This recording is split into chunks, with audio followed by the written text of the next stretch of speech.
Here are 3 simple steps to think about if you're looking to increase your marketing or lead generation.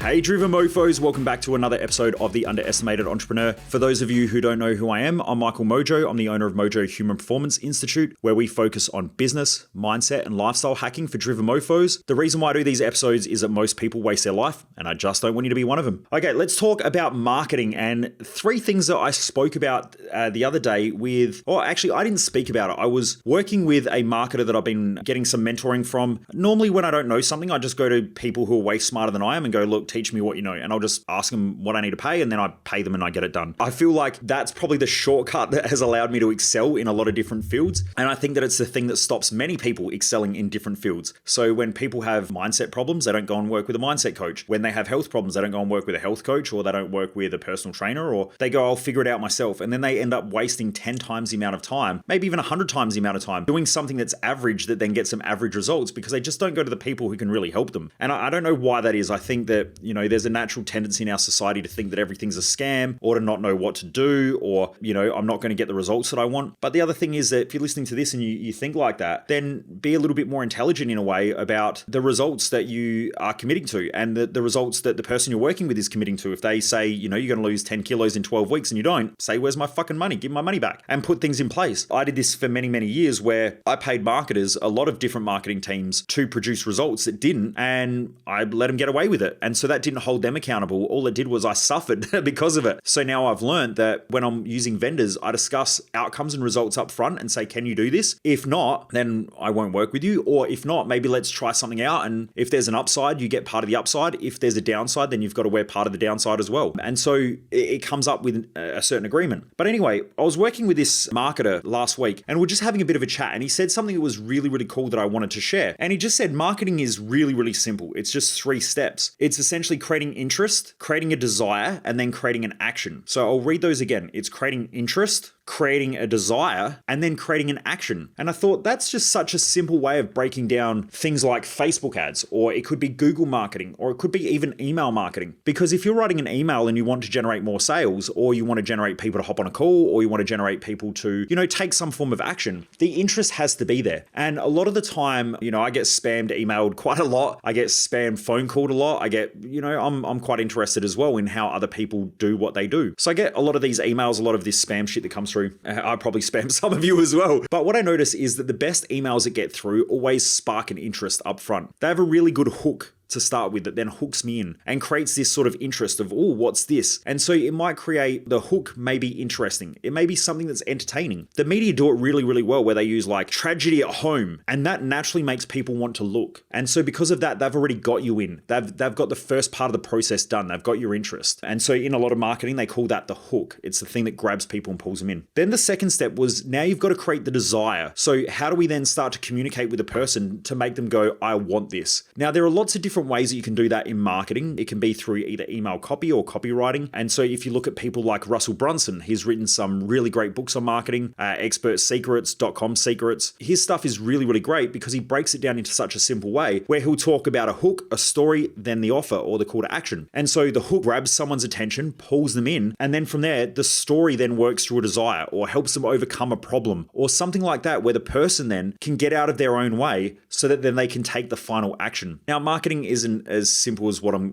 going through or going to go through in like a 10-minute podcast, but it'll give you something to think about, that really, if you follow that step of creating interest and then sparking that desire in the person, whether by showing an amazing lifestyle or the dream outcome, or it could be talking about a real pain point and a problem and how you've overcome it or how someone else has overcome it. What that'll do is then that sparks the desire. And then from there, you can finally then create the action step, which is normally called a call to action or a CTA. And so then you can direct someone in a different direction. But I just thought I would share this because there are a lot of people who I guess message me in the community and say, hey, what should I do with my marketing? Or I'm not generating leads, or I'm just not getting my information out there enough, or I don't have as many followers as I want. And I'll normally try to work with them through and give them some like dot points on just just how they can help. There's a lot that comes involved in marketing, because it depends whether you're doing Facebook marketing, whether you're doing email marketing, whether you're doing Google AdWords. There are so many different strategies out there, and it's really important to figure out which one's going to work for your business. But I just think that a lot of businesses do this so bad. I look quite regularly because I get Facebook ads that pop up on my page, and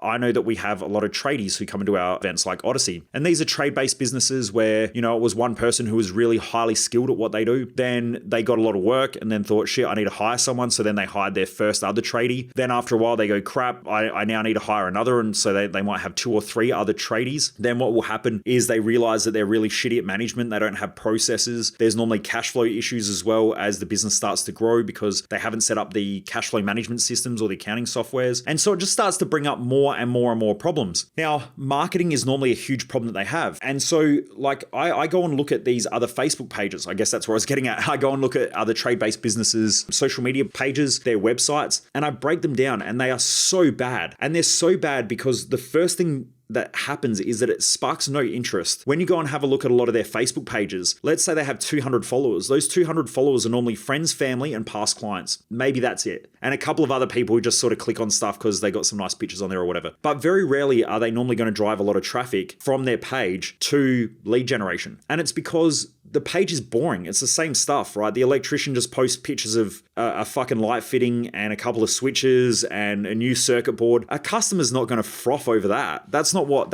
a customer's buying. When you have a look, the majority of people that buy in a household are females. So, and it's quite interesting if you look at interviews from Jordan Peterson, where they say, there's a male-dominated industries and things like that. And he had an amazing comeback. He said the majority of buying decisions in any household come from the female. And so when someone's looking to hire an electrician or hire a plumber, it will normally go through the female. Not all the time, but the majority of the time it does. So I know in our relationship, Jess will make those majority of the buying decisions in the majority of cases. Every now and again, I do something crazy like go and buy a supercar, but the majority of the buying decisions are Jess. In fact, she bought our house without me even seeing it. She just said, here's what I think, here's what I want. I've checked out everything, I've done it all. And I said, if you think it's right, go for it. And so she bought our house without me was sight unseen. I don't know that that's always an intelligent thing to do, but I trust her. So anyway, when you have a look at it, if you're an electrician and you're posting pictures of how pretty a circuit board is, are you trying to impress other electricians, or are you trying to impress Jane, who is the ideal customer who's going to make the buying decision to hire an electrician to put a new light fitting in? Who are you trying to impress? And then what's the end outcome or the desire?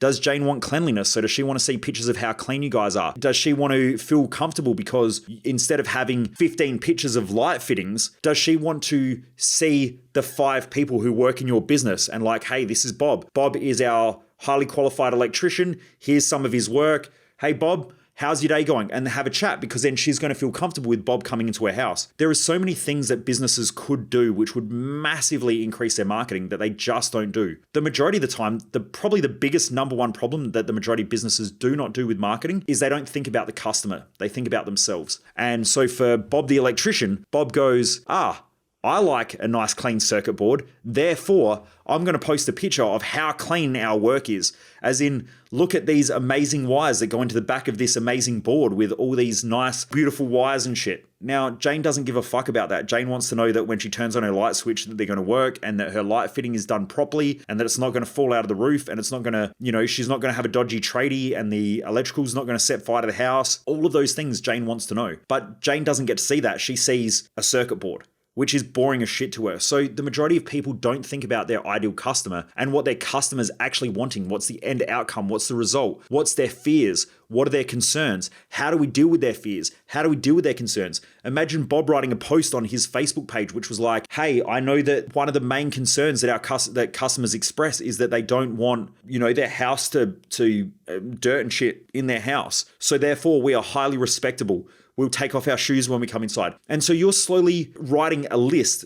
This is what everybody should do, by the way. If you're a business owner, write a list of every problem in your customer's mind. What's the things that they say consistently? In fact, I keep a list of every question that I get asked in every one of our Q&As. I don't keep track of who asked them, but I keep track of all the questions that get asked. How do I market? I'm stressed. I'm frustrated. How do I deal with this? My husband says this. My wife says this. I want to come and do your events, but my partner doesn't want me to do this. So every one of those I keep lists of, because that's all content. I can then go out there and solve all those problems. I can talk about those topics. And because of that, now I've got a social media posting strategy. I can also write emails on that stuff, which then can help conversions. I can then go and use that in our copy on our website, although our website hasn't been updated for years, so please don't go and check out our website. But 99.9% of our customers don't come from our website. They come from social media, hence why I push so much on that. So you want to be thinking about these things when you are using social media. But anyway, those 3 steps will help massively. Go through, have a bit of a think about it. Is everything you're doing in marketing creating interest? Is it creating a desire? And does it cause people to take action? There's no point in having a Facebook page if it doesn't create action. There's no point in having a website if people look at it and then go away and don't do anything. The goal of all marketing is to create or move someone in a pipeline. And a lot of people miss that. I see this happen so often when business owners hire marketing agencies, and a marketing agency will say things like, "We've grown by an extra 300 followers." Well, who cares? I don't care. When someone comes to me and they say, "I've got an extra 300 followers," who gives a shit? I know people online who have over 1 million followers, and I would out earn them 10 to 1 on my social media platform. So would you rather have money in the bank, and would you rather have customers that you're servicing, or would you rather just have more likes